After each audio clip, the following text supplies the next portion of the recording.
Hello, this is the Pursuit of Anime, where we talk a mix of anime and philosophy. And we are here today talking a bit more the anime side of things, discussing the current state of One Piece.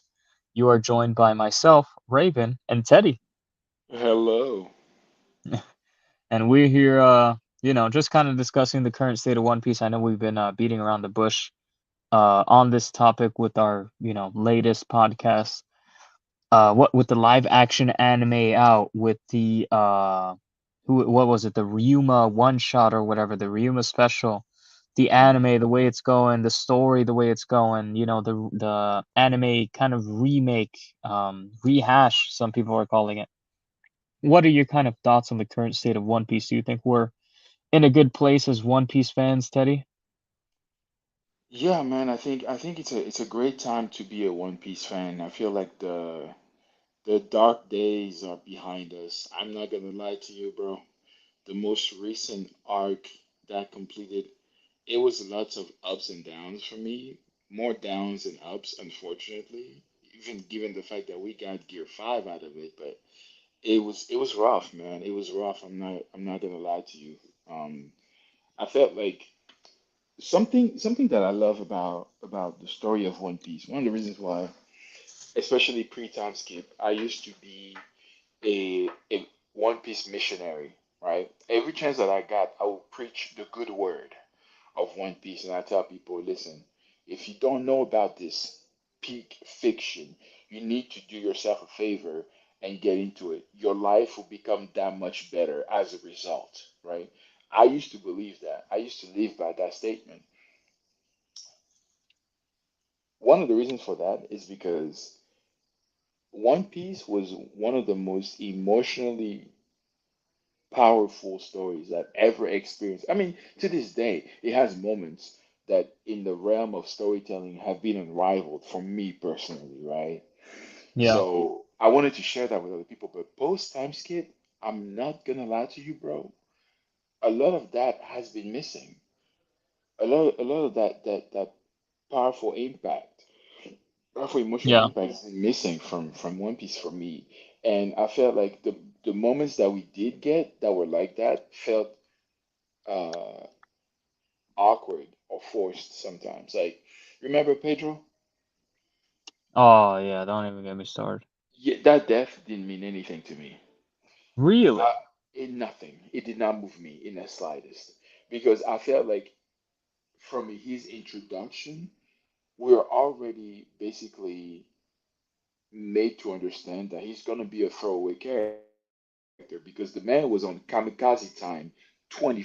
He was just looking for an excuse to blow himself up every time. Like, and I think Oda himself knew it because there was a scene where he was ready to go on over like a cracker biscuit, the biscuit soldiers, Yeah. and he was on an infiltration mission with Brooke, and Brooke was like, "No, bro, no, no, no, you can't go out on this. No, stop it. There's a better way, right? It doesn't have to be like this." So when he did eventually blow himself up, I was like, well, this it was expected. It is what it And is.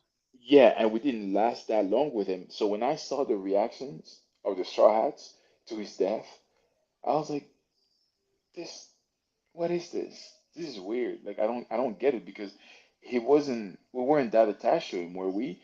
Apparently in the fandom, some people were hit by it. I wasn't because I know what Oda can do, and this wasn't it for me. I'm like, nah, Oda, you have shown me the greatest of heights. I cannot, Yeah. you cannot give me this and expect me to have it have the same kind of impact. It's like when you go dining at a delicious place. I don't want to say like a 5-star restaurant because some 5-star restaurants are overrated or 3-star Michelin star, whatever. Like, they're overrated. Like, the food ain't really all that. But Yeah. when you have a good food experience, that experience defines now your expectations for that particular kind of cuisine. So you cannot have anything below that. It just won't be the same, right? So the same with Oda. Bro's been cooking like crazy pre-time skip. So when he gives me that stuff after, I'm like, no, bro, I'm sorry. I can't do it. I can't do it. It's not me. Like, this is not for me. And then Yeah. Wano It happened. Oh God.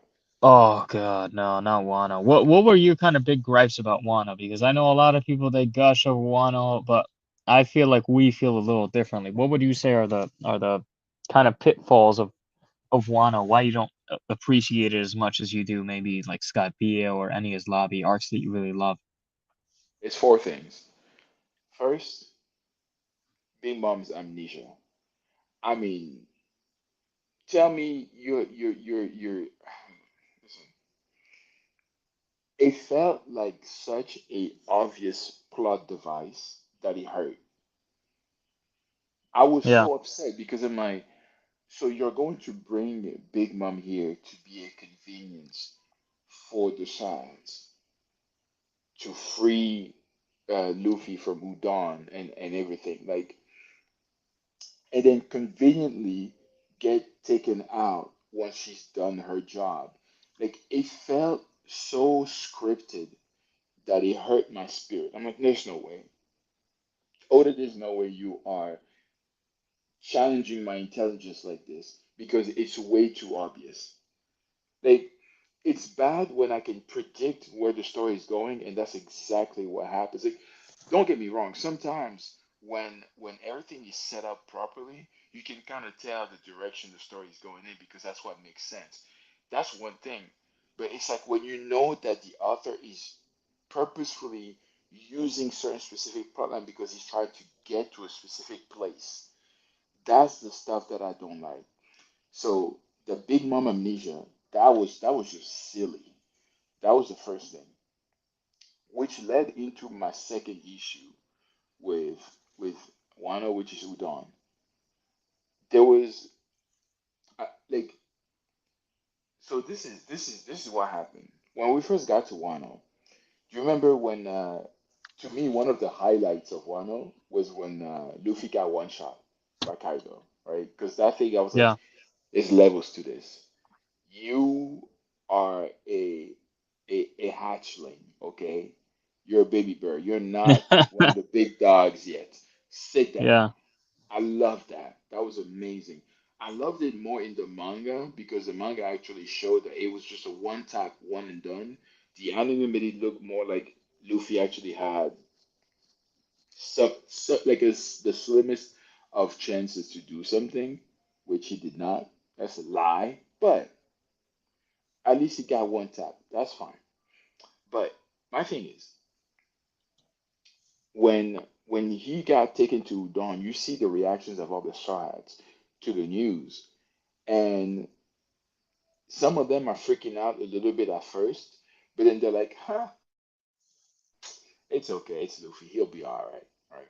So when that happened, I was actually kind of happy about it because at that point I was looking at the Strats like a almost fully accomplished Yonko crew, which means that as a Yonko crew, when you believe in your captain and you know that he's strong, you're not that worried about any, you know, tough spots he finds himself in or any predicament he finds himself in. So I remember I would have conversations with people about this, and you know what I used to do, which I regret now because I've learned that they're not in the same league whatsoever.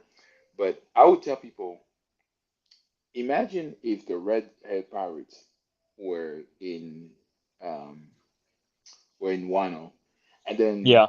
Shanks got too drunk, and some of Kaido's lackeys used that opportunity to take him to jail and prison him in Udon. Would y'all be worried about Shanks? It's like no, he solos that whole prison and Queen Yeah. and the King. Like he's not sweating it whatsoever. He's chilling, right? He solos the verse, let alone. I know, right? Like let alone a puny prison. So Yeah, at the time, I was thinking that's Luffy. Like he's good. Don't worry about it. yeah, I retract my statements from that time because I realized that they're not in the same league.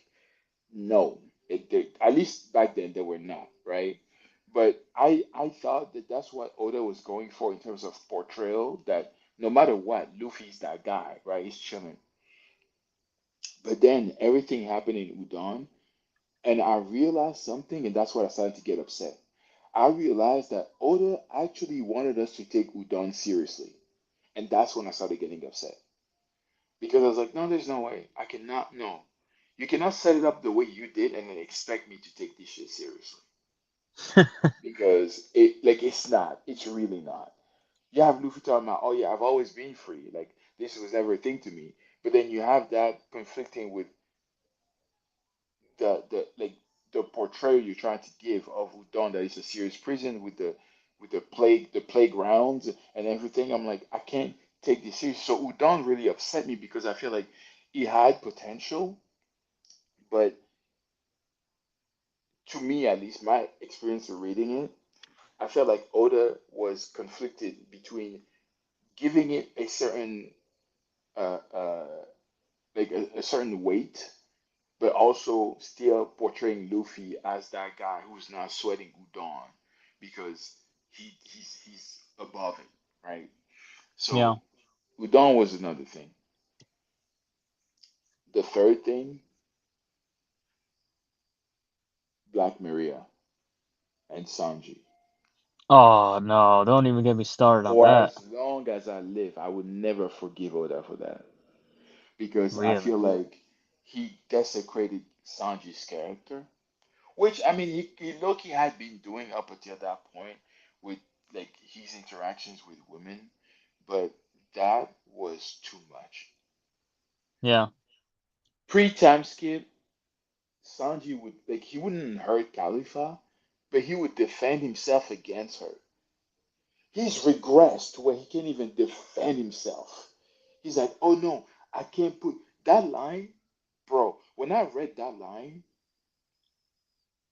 I felt like punching something. When he said I can't put armament hardening on my body because I'm worried that my hardening will hurt you if you try to hit it. I'm like, Oda, it's like you're going out of your way to make this dude look horrible.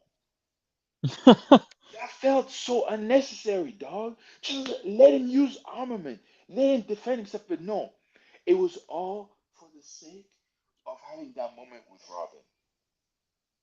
And I'm like, bro, we've been dying for Robin to get action. You don't need to set it up like this. We get excited if she drops in out of nowhere and starts regulating because we've been thirsty for some Robin action. Okay? And y'all depraved minds get your minds out of the gutter. That's not what I mean. But Bruh. just fight wise, we ain't got nothing from Robin in a very long time. So we did not need the kind of setup that he went for with Sanji looking just so lame. It was awful. And the thing is, we expect fights. It's a shonen, and in shonen you expect fights. No matter what anybody says, that's just what we expect. It's typical of the genre. And the fights were just really lackluster for me in Wano. They weren't. I mean, there was nothing And really that is interesting. the final thing I was gonna get to. Yeah, there's nothing of interest. No fight like to me, the fights in One Piece, um, up until like that point for the most part, you've always had very jaw-dropping fights that have just made you go, "Wow, that's awesome." Like, this is like it's like blockbusters. You get up, Yes. you go to the movies, you see them, they enthrall you, they give you the thrills, and at the end of it, you're clapping. You're at the edge of your seat at some point, thinking that the hero might lose, and then it's very formulaic, but it's effective. And I feel like Oda with Wano, I'm not gonna lie, I wish he would have stuck to the formula a little more truer because I think it Yeah. would have. I think the arc would have been a bit tighter, bit more cohesive. But he didn't. He got a little. I mean, it was still very formulaic in some instances, but he did get a little abstract, and I feel like it did not lend itself to the best arc that I know Yeah. it could have been. You had Yeah. The such great outcome characters wasn't like what, Ulti, great bro. characters like Ulti, juxtaposed by horrible characters like freaking who's that lion? The dude with that his only power is that he has a lion on his belly or something. Hold him. Yeah. Hold him. Oh my Yeah. god. Like Yeah. come on. He Lame holds him ass. because he's horrible. Texas Hold'em poker. Like are you kidding me? He's all he does is holding L's. But Yeah, that's listen, it. That's it. All he uh-huh, does is hold up the story from being good. That's what he's holding. I mean, Jesus pretty Christ. much, pretty much. Like, and this is the thing, because you're right. I feel like Wano is an arc where Oda got a little bit more experimental, but he also got like ahead of himself a little bit, where he introduced different plot lines and different facets to the story, but not all plot points paid off the way that we would have hoped them to, you know. Yeah. And going back to the one of the main gripes I have with the arc, which you just mentioned, is a fight. That Kaido fight both felt too long and too short at the same time, Yeah. which is a feat in its own, because I felt like it was just getting prolonged, because the same way that Kishimoto had issues with Madara, I feel like Oda ran into the same issue with Kaido, where he created this monster, which he's very proud of, but then he didn't come up with a convincing way to put him down. To this day, I Yeah. still kind of have Kaido over Luffy, because what it took to put this man down was just beyond anything that I could have imagined. The man had to die and come back to life. That's how far he went, right? And to me, I was just like, I like what Gear 5 did. I like what it stood for, and in the anime, it went off. Like, I was watching them, like, this is cinema. This is Yeah. insane, right? But here's my issue. There was not enough for a fight that is as all over the places and as messy as Luffy versus Kaido. There wasn't enough substance to it, in my opinion, because it was supposed to be mostly just a brawl, because they're both melee fighters, Luffy and Kaido. So I wanted to see a lot of like that hand-to-hand choreography that you like from brawlers, because that's most shonen. When you have two characters that have that type of similar fighting style, you expect the hand-to-hand combat to look immaculate. And I feel like it was a lot of one-time clashes, Luffy getting bodied over and over, and there were a few moments here and there of nice choreography, but for the most part, it really wasn't it. So I wasn't I wasn't really feeling it, right? I wasn't in the moment. But what made it worse for me is because you remember what the last major fight for Luffy was before Kaido? Katakuri. Yes. That fight was insane. Oh no, That fight oh, I forgot. I forgot about was Batman. Don't forget about no, Batman. no, we do not speak of Batman. We do not. That was I don't know what the animators were smoking for that. Like, we did not speak of that. But the Yeah. whole thing with Katakuri, the choreography, especially when he went into Snake Man, the music, everything that Katakuri did, and then the conclusion after. See, that was one of the times that um, Oda went away from the typical shonen script that I loved.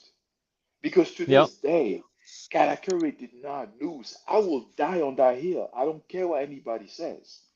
Right? So to me, that was such a high that the next fight I expected, if it was going to be against a Yonko, to at least be there. But he wasn't until Luffy went to Gear 5. But bro, how much of the fight against Kaido was Gear 5 compared to like the entirety of it? I would say maybe 15%. And that's being generous. Because like that fight went on, like Luffy got on the rooftop, chapter 1000, right? It wasn't until chapter 1044 that we got um, Gear 5th. And then after that, everything was wrapped up in like what, 5, 6 chapters maybe? Yeah. like the fight. So it wasn't that much of the fight that was Gear 5. So the rest is just basically the way I say it, nonsense. So those were my four biggest gripes with Wano. You know, like it really was. It So was nonsense. it was nonsense, my guy. It was. So going into Egghead, Oh my god. dude, I was exhausted from Wano because it wasn't Uh-huh. just the fact that the art didn't live up to my expectations in certain ways. Is that it disappointed me with some of the plot lines, like the Black Maria stuff. It hurt me because it didn't focus on characters I wanted to see, like Alti, and more so on people like Fortrix and Hamlet. I would never forgive their existence. I don't care what anybody says. It really upset me that they were a thing and that they were as relevant for as long as they were, even if it was only a Mm-hmm. couple of chapters. The whole Tama and the Kibidango stuff, it's like at that point there were so many plot devices in Wano that I didn't even want to think about it because I'm like, yeah, no, it's okay, we're gonna let it slide. It's her ability, we live in it, right? But it's not even an interesting plot device. Like that's the thing. I get it, fine, plot device, but it's not even interesting. It's It's like, not. yeah, okay, the Kibidango, yeah, yeah, yeah. Like, dude, show us the fight. Show us something of interest, something of note. Who the hell wants to sit here It always and ticks me off. Yeah, go ahead, man. yeah. No, you wait for like a week, you wait for like 2 weeks when the story's on break, and you come back and you see Kibidango, and that's where you come back, and you're like, bro, like, are you serious? Like you Like, must be kidding me right now. yeah, that I guess that's a great way to drive manga sales up. I Um, get. I know, right? This thing that upsets me when I get into these conversations with die-hard One Piece fans, and they say, "Oh, but One Piece isn't about the fight." My guy, it's a shonen. Whatever do you mean it's not about the fight? It's a pirate story. What do you mean it's not about like? That's what they do. What do you mean? That's why I love that panel with Roger when he's stepping on those Marines and he's like, "Hey, if you want to bring me smoke, bring me a Garp or a Sengoku. These people is not they're not gonna cut it because the life of a pirate is a never-ending battle." I was like, "Thank you, Roger.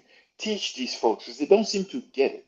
So when we talk about wanting more fights, like I hate when you get into it and then people are like, because you know what the thing is? They know what? that on average, One Piece fights don't hold up to like Naruto fights or Bleach fights, at least in terms of choreography, because of the nature of abilities in One Piece. So Yeah. because they know that, they try to defend their story. So instead of acknowledging that, you just go away from it altogether, right? It's like, no, it's not about the fights. If you care about the fights and you care about the wrong aspect of the story, like, no, no, no, no. It is a weak part of the story. It's fine. Just admit to it. It has its strength, but it also has its weaknesses. Just be real, Yeah. you know? So, but yeah, so leaving Wano, I don't even remember where my expectations were because I was like, I still have love in my heart for One Piece, but Wano broke me. Like Wano really hurt me in ways that I didn't even think it was going to. So when I saw everything that started happening with Egghead, with Vegapunk, with like, listen, Kuma's life story brought me back. I did not expect it to hit me the way it did. I was worried for a time that I would not feel the emotions that One Piece used to make me feel.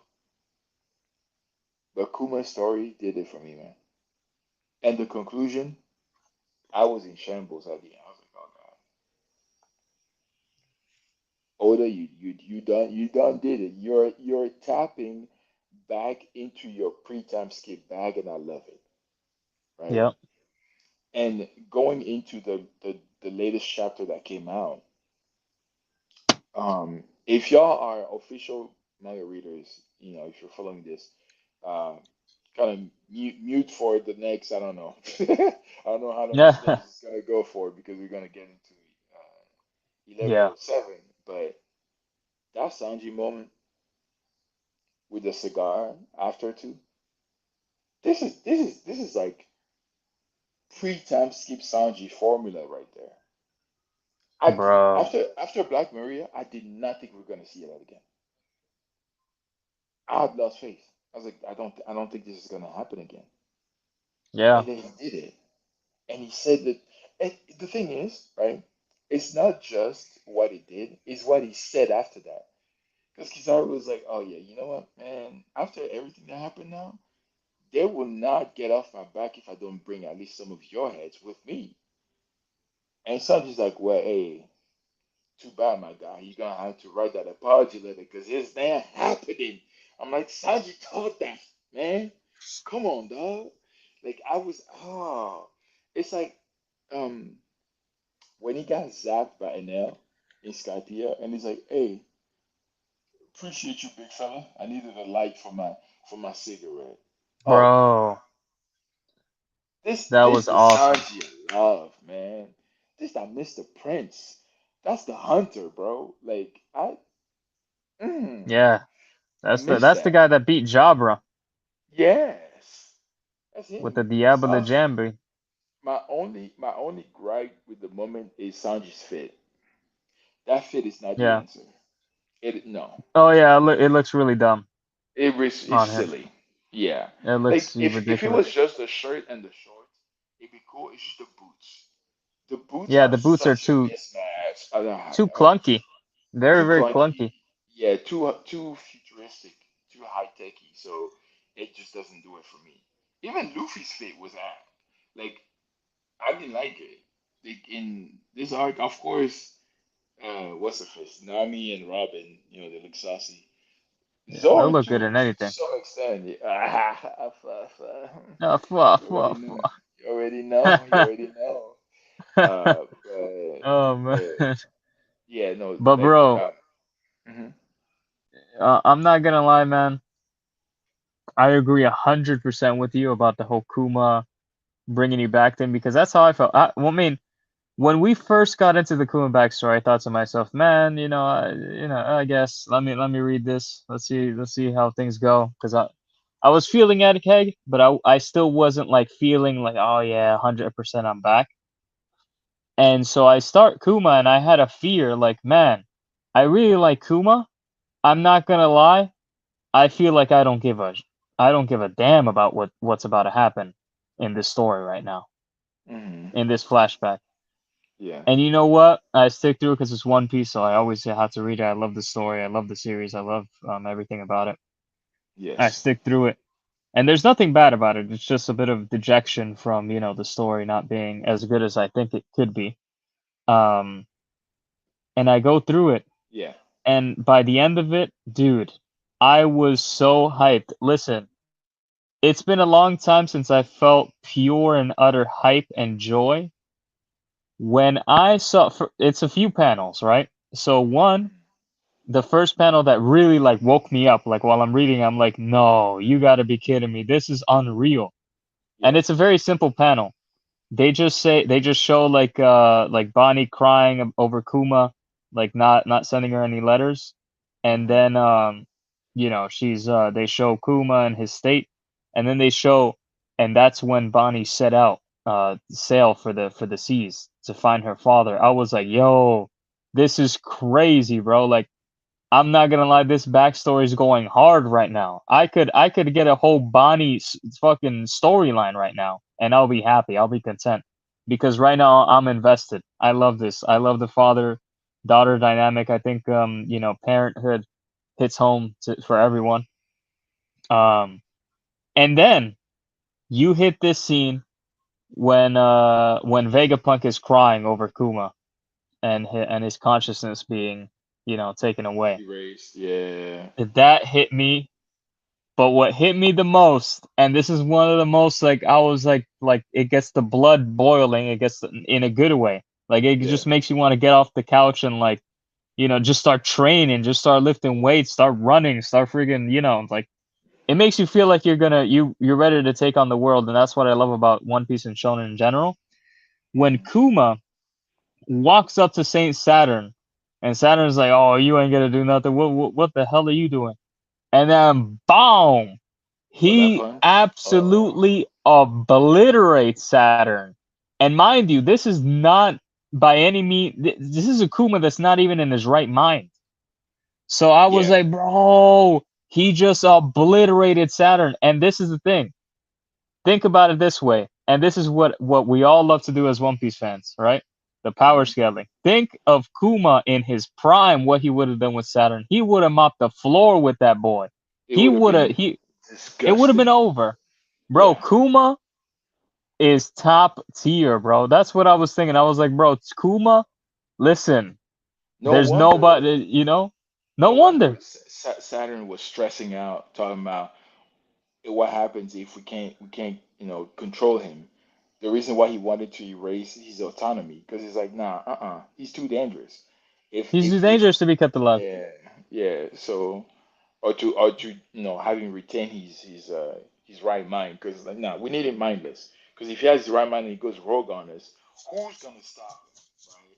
So no, dude, I agree. That punch Bro, that was, punch. listen, to this day. So everything, like, in terms of all the stories I've ever experienced, right? There's always something, like a few stories that have a particular moment or there's a particular aspect to them that stands out to me where I think that it's never going to be topped. The most cathartic punch in history for me was Luffy punching St. Charles in Shabondi Archipelago. That Shame booty. punch, bro, listen, he punched Charlos back into the manga. Like that's how hard that punch was. He punched the colors out of the frames, bro. That Hey, punch, yo. that punch was so good. So I never thought it would be topped, bro. That Kuma punch, I felt that. Ooh, I felt that. I was like, this is all these years of pain and suffering. You're about to eat this knuckle sandwich, bro. Like that was mm, Yeah. mm. I mean, even You know though what, Teddy? You know what? what, Teddy? Just a real quick side tangent, but you know what I was just thinking about as you were talking about that? That's No. why I love Shonen, man. Those jaw-dropping moments that you just see it and you're like, "Yo, what the hell? Yeah, What did I just watch?" yeah, And yeah. One Piece has that. Bleach has that. When Aizen stopped Ichigo's sword, that dropped my jaw. Naruto, tons of moments like that. Just real quick, I have this real quick question, just to sidetrack for 1 second.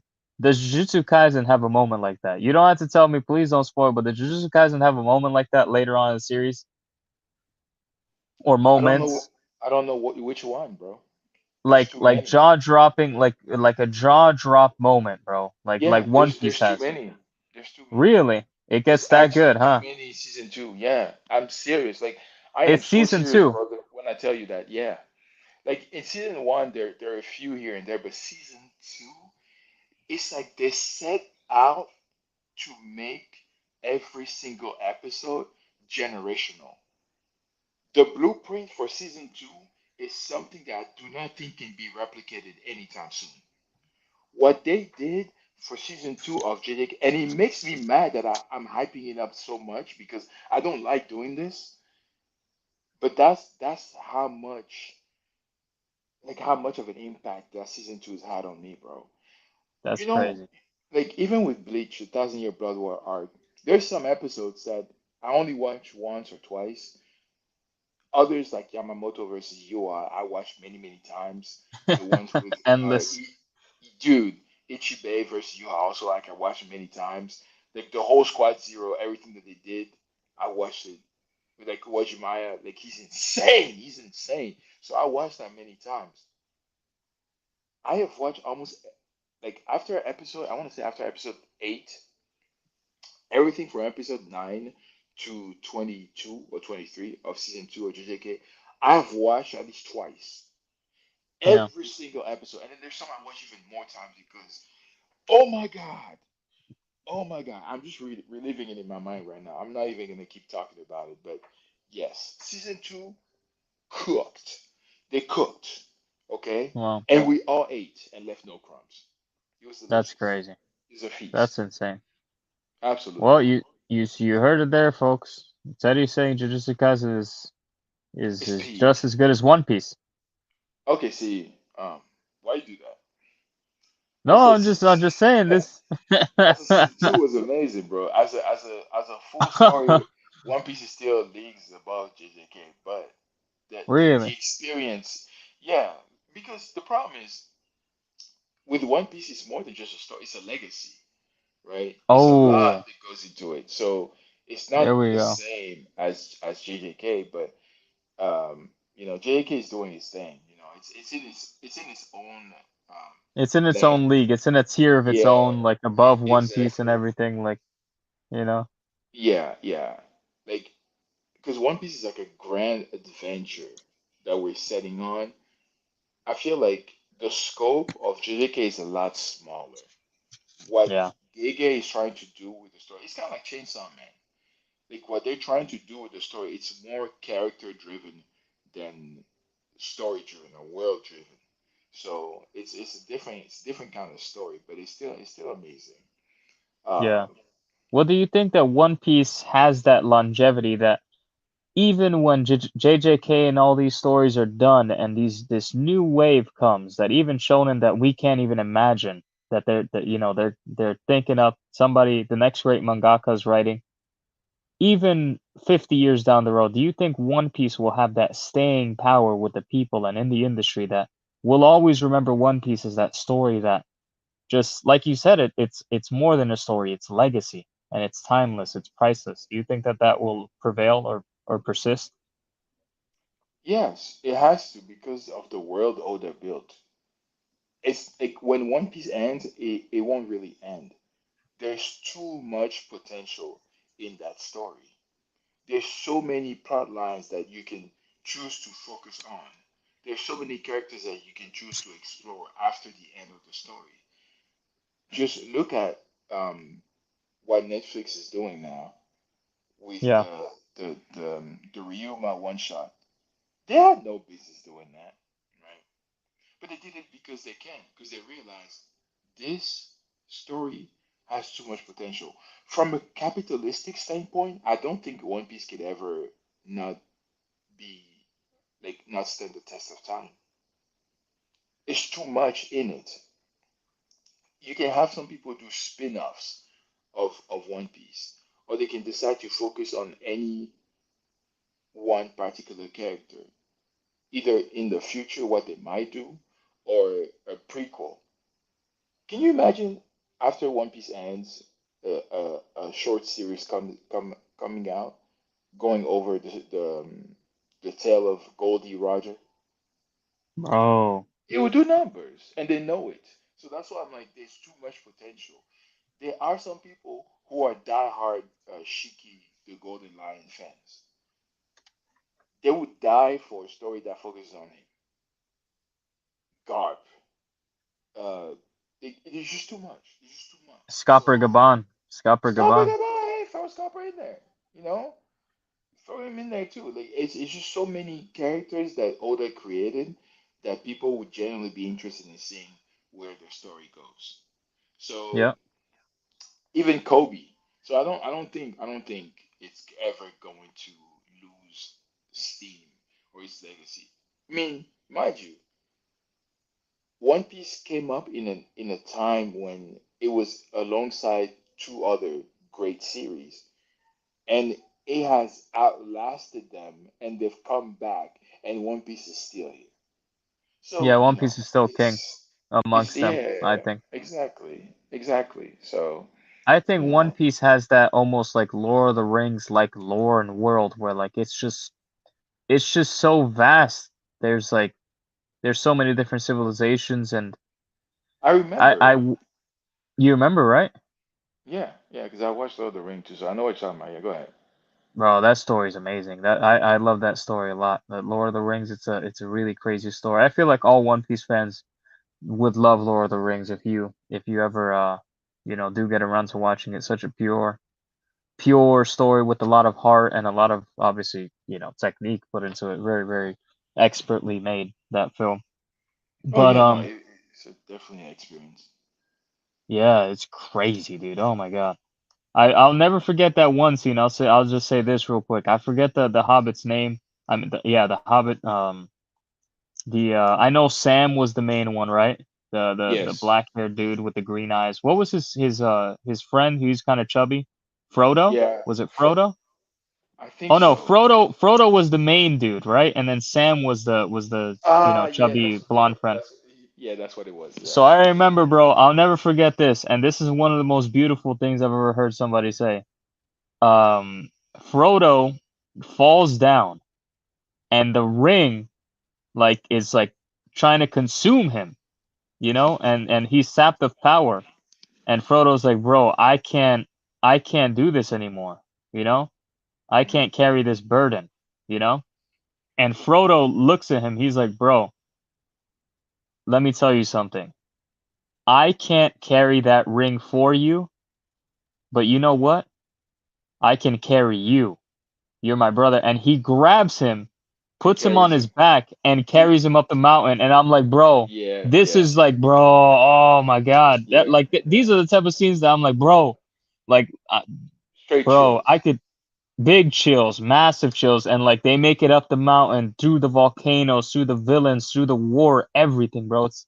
It's a story that you really it's like One Piece. That's some stuff that you would hear happen in One Piece.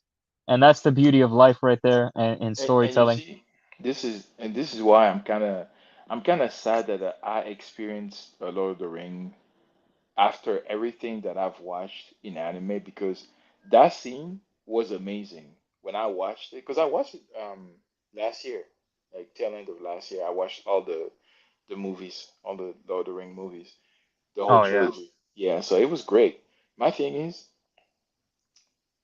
it didn't hit me as hard because I've had similar moments that I experienced, like just the moment you just talked about, right? I'm thinking about it right now. I'm getting chills again because it was amazing. But you know what that reminded me of? What? That reminded me of Ram talking to Subaru Exactly, yeah. when she said, "When you think you hit rock bottom, you really haven't. You will never, as long as I'm around you, you will never hit rock bottom because I will always be there between you and like, come, on, where do you experience stuff like this, bro? Tell me." Bro, And this it's is because I've crazy. had stuff like this that when people sometimes tell me about certain movies and stuff, I'm like, you don't understand the kind of peak I've experienced through anime. You don't understand. Like, you know that meme from the Joker, the Joaquin Phoenix Joker, where he's like, you wouldn't understand, you wouldn't get it. That's me when they talk to me about certain things. I'm like, "Ah, I could Yeah, tell you, exactly. but you wouldn't get it because it's just, you have to experience it for yourself to understand. Like even out of context, like just imagine just in real life somebody tells you that. Yeah. You know what that does to somebody's heart to hear something like that. Like somebody tells you, "Listen, I will always be by your side no matter what." Like when you think it's over, it's not really over because I'll be there between you and over. Like I'm here. Like don't worry. Like Bro. bro, What an incredible scene, man. I would live life so recklessly if I had somebody like that in my corner because I'm like, listen, I'm good because he got me. But they got me. Exactly. No matter what, they got me. So like so it's things like this when I tell people, listen, anime is more than just drawn characters. The stories behind these characters and like the plot lines are insane. You don't understand. And you know what it is, Teddy? I Mm. think what you said it right there hits it on the head. Anime is more than just like it's just more than just anime. It's more than Yeah, just like it's cartoon because you can take that energy and you put that energy now towards the people that you love and the people that you truly feel that way about, Like you can hmm, carry that energy that you've seen on screen into your life. And I know, so some people may think it sounds sappy or sentimental or it's like hocus pocus. It's too deep. It ain't that deep.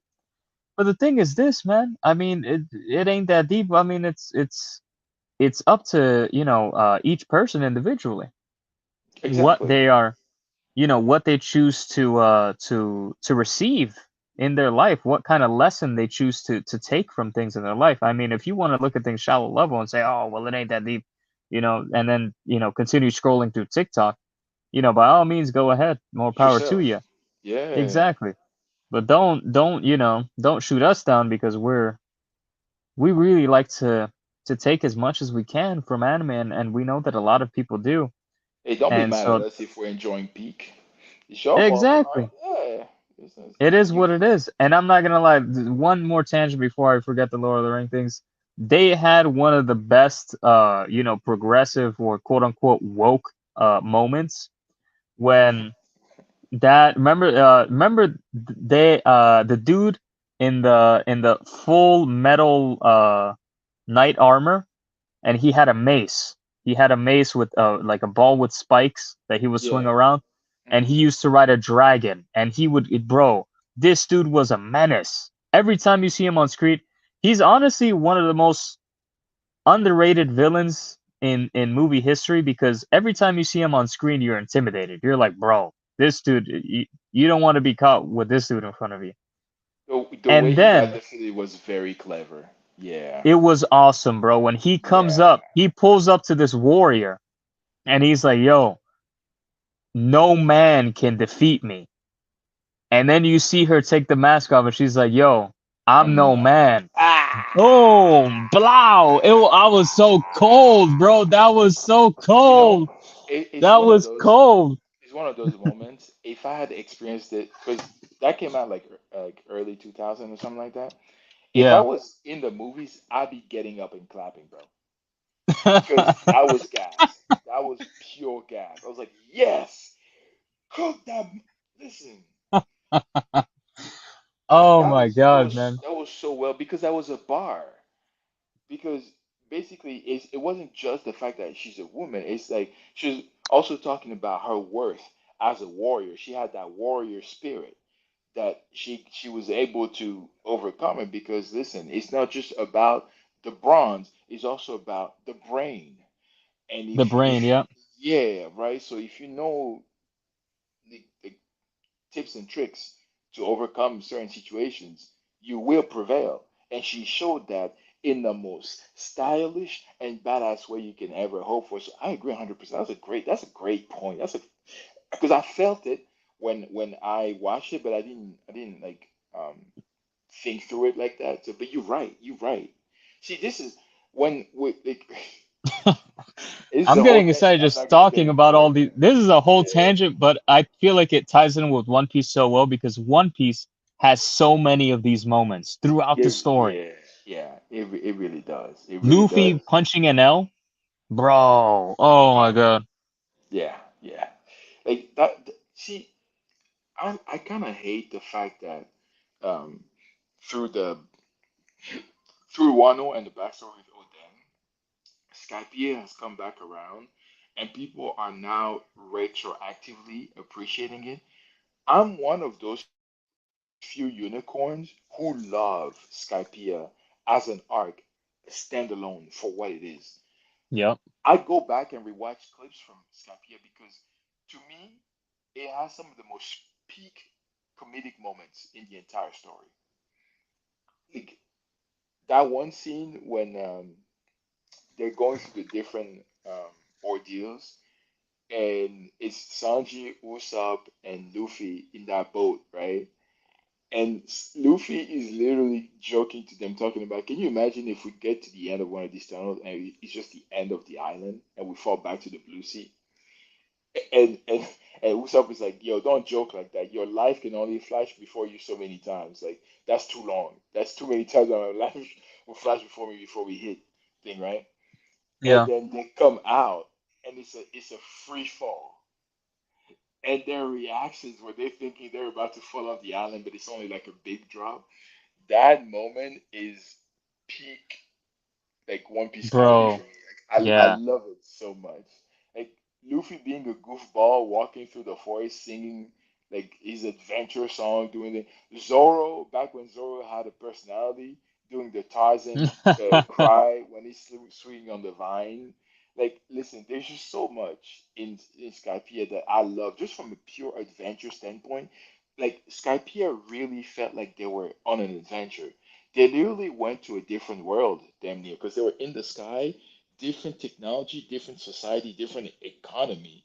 Like it was phenomenal. That arc is phenomenal, and so I don't understand when people don't like that arc. And you have some folks and they'll say, "Oh no, nobody ever liked that arc. It's just that now that Wano came out, people are changing their opinion." No, no, it's not like that. There's some of us who actually love that.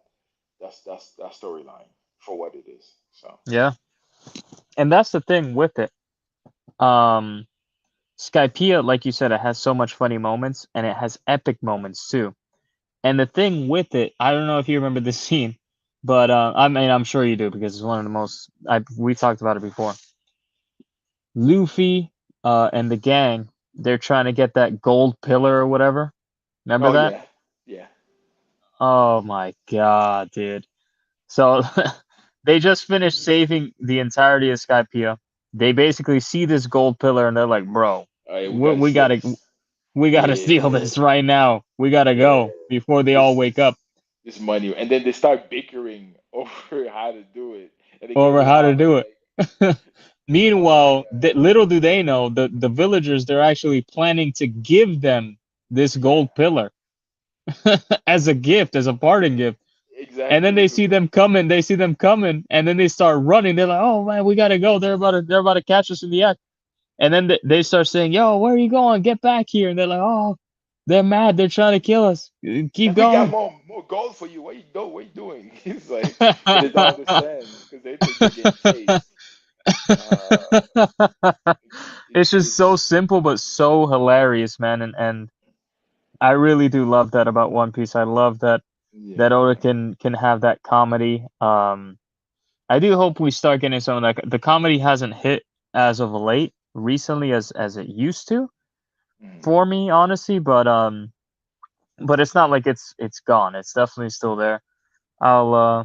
I oh still yeah, love One Piece, and I mean I'm happy with this latest chapter. Spoiler alert: seeing Dory and Brogy back, the goats.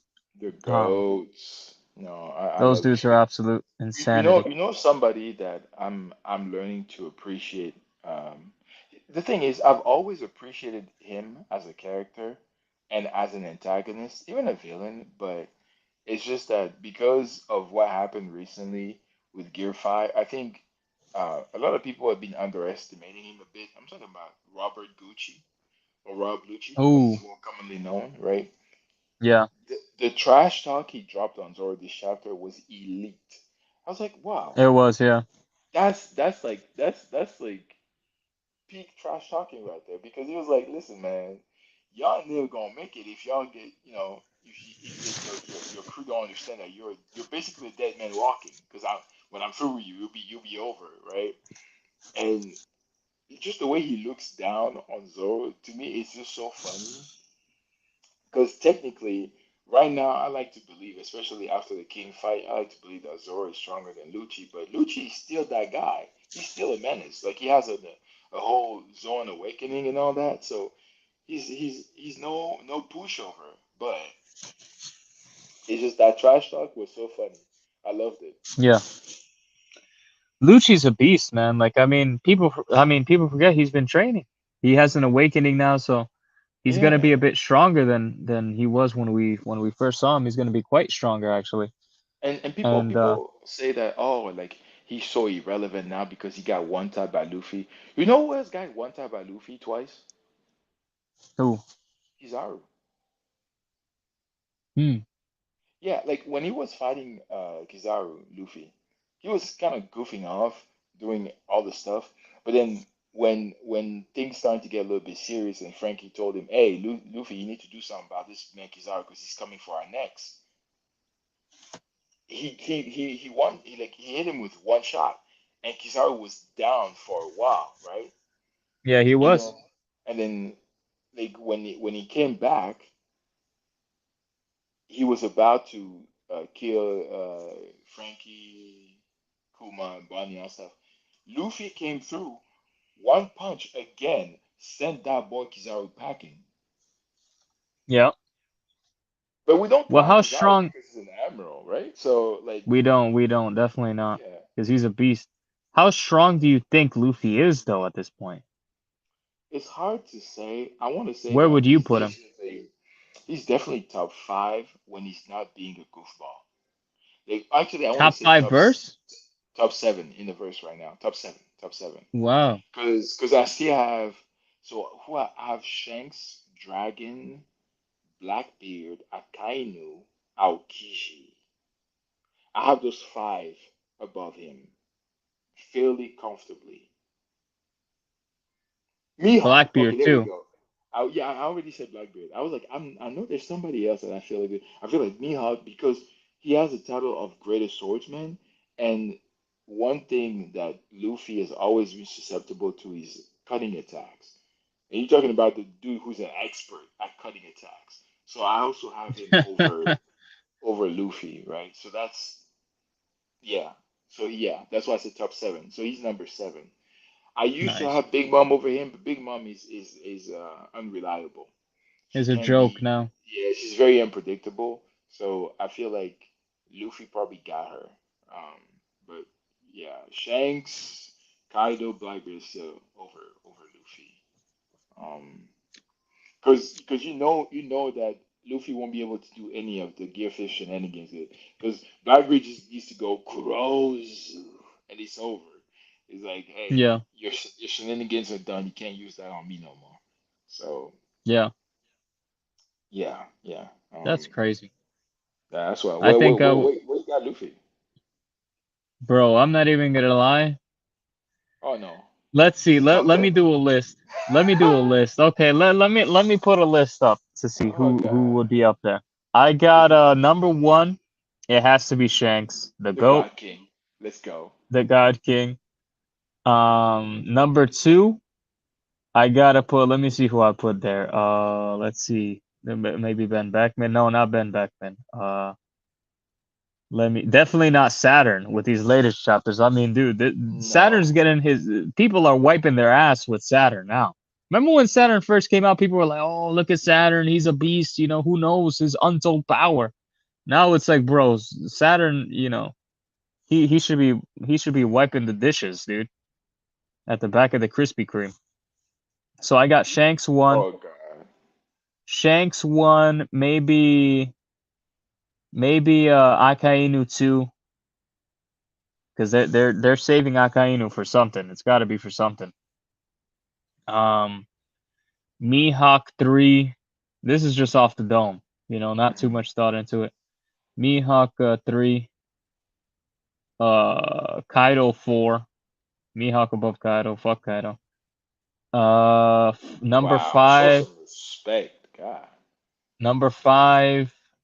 I still can't believe Rayleigh. I can't believe they nerfed Rayleigh. Listen, I think Rayleigh is a victim of anime bullshit Oh because God. now all of a sudden he's like talking about, oh yeah, who knows if I would have held my own against Blackbeard, he would have easily beat me No, but if he things said he actually said that in the manga too, though. He's like, nah, like what Blackbeard has become, I can't take that. exactly. Do you see? Or That's what I'm I'm saying. not sure that I I think that's that anime or manga bullshit. Like, they have to say can. that for the story, but it's like, bro, come on. Everybody in there right now, mind knows Rayleigh, top five, number five right there, Rayleigh, Dark King Rayleigh. Then number six, Blackbeard, sure, I guess. Um, then Big Mom 7. No, no, no, wait, Big Mom, nah, I don't know. It's tough with Big Mom. She beat if Kid and Law beat Big Mom, then I feel like Luffy can easily beat Big Mom because his abilities are much stronger than what Kid and Law displayed against Big Mom. I'm not gonna lie. So I'd actually put Luffy number 7, Big Mom number 8. Um, I'll put number 9. Let's see here. Number 9. I'll put Katakuri number 9. He's got to be top 10 Katakuri for the Dude, wa- that's for the insane. for the culture For the for the culture, culture. for the agenda. Okay. No, no, no. That's Actually, let me put Lucky Roo number 9. Lucky Roo, he's holding that Schmeat, and then wow. Katakuri number 10, right there. Boom. Not the There you Schmidt. fucking go, bro. Okay. I'm telling you, Marco the Phoenix is also a victim, I think, of anime manga BS, where like No, he's see, so OP, but then yeah. sometimes I know I get like time has passed, he's been defeated and all that, but now it's like come on, No, I he's so agree that strong. I feel like the fandom has a very short attention span because people seem to forget this dude. was soloing King and Queen He in was. Wano. Like he was styling on them, but then he was like, "This is not my arc. This is the Straw Hats arc, so I have to." He basically got nerfed by the plot because he was That's like, what "No, I'm no, saying with the anime BS. You know what I'm saying? Like they yeah, have to nerf these yeah, characters because of plot. Like I mm-hmm, love them. yeah." They're so strong. I don't want to see them freaking talk about, oh yeah, it's time for me to step to the sidelines. No, Bro. exactly. So that's why I was a little bit upset because I'm like, I can tell exactly what y'all doing here, and it's an injustice to the character. That's why I've said sometimes, like, I've had to remind myself that um, the story of One Piece is more so focused on the narrative, more so than it is on the characters. Because if you're Yeah. going to retain the character's integrity, there's a lot that happens in One Piece that wouldn't happen because of who is involved. Like, there's certain things that happen where I'm like, okay, this is clearly a plot convenience because normally, given what this character is capable of, this shouldn't happen. And I Yeah. feel like it happens a lot with Luffy sometimes. Like even in Egghead right now, I mean, things are going fairly well overall. Like most everything makes sense, but I feel like um, based on how I'm looking at Luffy, he shouldn't have had as hard of a time against Kizaru as he did. He's come way too far, especially after fighting Kaido. I'm not saying he's necessarily on Kaido's level, but I feel like he's raised his level enough to be in a place where he can handle Kizaru probably mid diff, right? That's what I feel Yeah. like. So all the shenanigans that happens first, I was like, nah, I'm not with it. And see, this is why I get mad because I knew I was right when he one tapped Kizaru twice. So I'm like, so you can do it, but you don't because the plot don't let you, and I don't like that. It pisses me off. But Yeah. Me that's neither. that's Like just I me. want to see the most like authentic expressions of what would actually happen. Like it's like with that Rayleigh thing. Cause listen, bro, Whitebeard was way out of his prime too. Look at what he did to Akainu. All right. So like, bro, come on. You're telling me Rayleigh Rayleigh's not even way out of his prime. He's like a bit out of his. He's You know old, what? I You get know it. what, man? But what? I think it's the physique bias. You're biased because you know like his physique, like he's still in great shape for being an old man. So you're like, he's still capable. I know because I have the same bias. I'm like, yeah, he looked like a top tier. Like, yeah, he might be a little bit out of practice, but he's still a. But nah, I think he might be a little washed. I see. I have A respect little for him shop though, one. but He's a beast, man. You gotta put some respect on Rayleigh's name. He's a beast. And this is the thing. He has hockey. Like this is the thing that I tell people all the time. And this is a random tangent kind of. But with boxing, yeah, there's certain people. So there's a boxer, really simply, you don't even have to know boxing to know this, but like there's boxers that box based off of pure talent, yeah? So like there's boxers that they get in there, you see them, they're super fast, super strong, yeah? mm, They box on pure athleticism. And there's boxers that they get in there, they're not the fastest, they're not the quickest, but they don't have those, they're not natural athletes. Some of them they even look maybe pudgy or something, right? But these guys have incredible skill, maybe, yeah? yeah, So the thing is, the fast athletic boxer, one day they will lose their prime and they won't have anything left in the ring because they never built their skill because they didn't need it. Think of like let's say Roy Jones Jr. Incredibly like yes, he has skill. It's not like he's a fucking, no skill, fool, but his style relied a lot on his athleticism. And when he got older, I mean, it just he didn't have the reflexes to dodge punches with his hands down anymore, and he got clocked. But then the person who has skill, for example, say George Foreman has all these skills from ye olden days, is able to become a champion at near like what 50 years old, oldest heavyweight champion, oldest one of the oldest champions ever. because he Mm-hmm. had skill. The skill doesn't fade. So I apply that to Rayleigh, where Rayleigh has hockey. Hockey is pure skill. It's not something like a devil fruit or something that's it relies purely on your physical abilities and natural talent. It's just a pure skill thing. I feel like that shouldn't go away no matter what you do. Which is why I kind of feel like I think it's BS that he's just like out of prime now. He can't do anything. He's a fool. But I do get it. I like there's I mean, what else is gonna happen? If what I think was gonna happen happened, then there wouldn't be a story because Blackbeard would get murked, you know. So and that can't be happening. That can't be allowed to happen. So it is what it is. But I got a rep for my man Dark King Rayleigh, the goat. You know what I'm saying? No, I feel that. I feel that. I know. Yeah, He's man. he's he's that guy. He's that guy. Let's not kid ourselves. Like there's some characters that I know where they stand objectively based on what the story is has shown, but then I have a bias.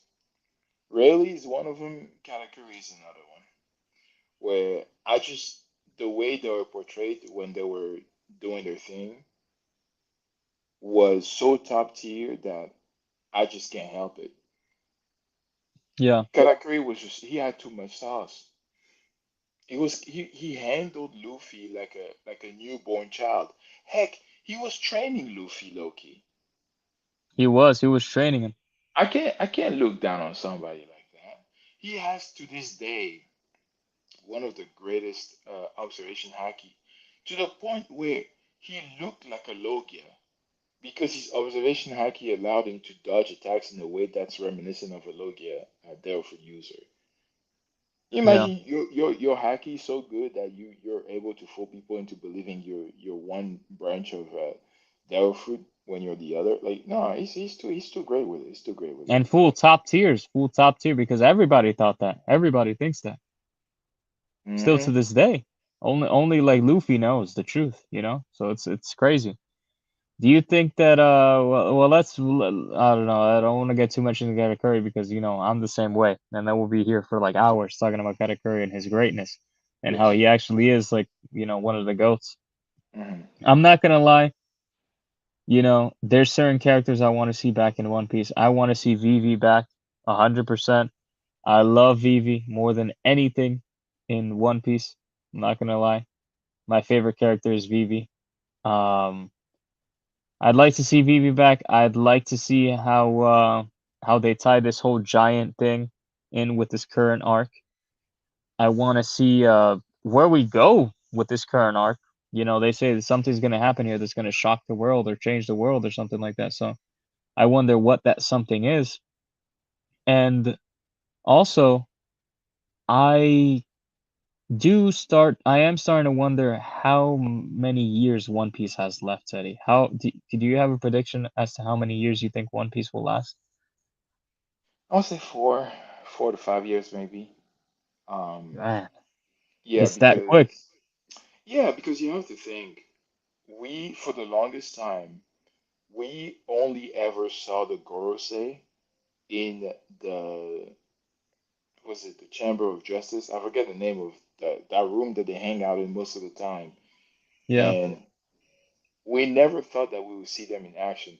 Seeing them have more talking lines, seeing Emu, and then now we send Jay Garcia making moves, albeit looking a little bit incompetent, albeit, but it is what it is. It's giving me the impression that we're definitely closing it. We're definitely closing it. And then you got Blackbeard, this man making crazy moves. He's making crazy plays right now with Katarina Devon, and I don't know what he's scheming, but it's going to be something insane. I can just sense it because it's Blackbeard. This is his nature. yeah, That's what he does. So I think all the pieces are in motion already. Now it's just all for all the domino pieces to fall back into place and let the magic happen. And remember how long we've been talking about Elbaf? And yeah, basically through Usopp in this chapter, we got confirmation that they're going there next. So I feel like once we get to Elba, there's going to be like the same way that when we got to Zoe, the story progressed that much faster because of all the lore that got dropped like, about how you get to Laftel. It's Yeah. going to be the same, I feel like, with Elbaf, and it's even going to be more drastic because they probably the Giants because they've been so isolated. They're not part of they're not a faction of the world government. They're not affiliated with them. So God knows how much information they know about the Void Century, about the legend of the Sun God. Like they came in like we came to get you, Nika. We came to get you. Let's go. It's like, oh, they know. So they're probably very well acquainted with the lore. Everything that we don't know about, most everything we don't know about, they probably know. So once we get there, the information we're gonna get is gonna be absolutely absurd. Just the amount of information that's gonna get dropped on us. So I said I said 4 years because I'm also accounting for the breaks and also the fact that with other projects like the live action and the new anime, the anime remake that's happening, I feel Yeah. like these projects are going to take Oda away a little bit from the manga because he's gonna have to maybe maybe not closely supervise everything or every aspect of those projects, but at the very least he's probably going to be heavily involved in the live action and maybe just